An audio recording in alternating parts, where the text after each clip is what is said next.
कल शाम करीम से बात की थी मैंने। बहुत गुस्सा किया होगा उसने।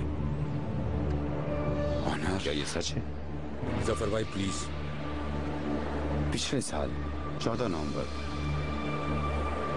तारीख इसलिए अच्छी तरह याद है क्योंकि उस दिन गुलिस्तान की बर्थडे थी और तुम्हें उसी होटल में देखा था मैंने, और तुम्हारे साथ शहरजाद थी।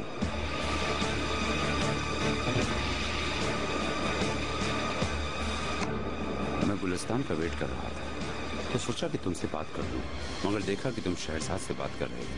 उस वक्त मैं शहरजाद को बिल्कुल नहीं जानता था। वो बहुत ही घबराई हुई थी, जैसे कि वो तुम्हें जानती तक ना हो। ये तो साफ नजर आ रहा था कि तुम दोनों के दरमियान कोई ना कोई बात जरूर हुई है। फिर तुम उसके साथ लिफ्ट में चले गए। मैं समझा कि तुम लोग चले गए, मगर फिर भी दिमाग में एक अजीब सूजन हो रही।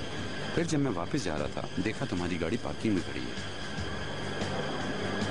फिर कई हफ्तों बाद बुनियादी में शहरजाद से मुलाकात हुई। तुम्हें कुछ याद है? उस वक्त तुम दोनों का रवैया मुझे अजीब सा लग रहा था। कहीं मैं गलत तो नहीं समझ रहा? ऑनर, कोई राज किसी को नहीं बताऊंगा, ये तुम्हें पता है, लेकिन ये राज तुम्हें बर्बाद कर रहा है, मैं देख रहा हूँ। अगर बताना चाहो तो जो सुनूंगा वो राज रहेगा।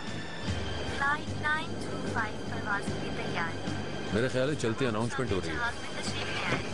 प्लीज गेट नंबर 214 से अंदर तशरीफ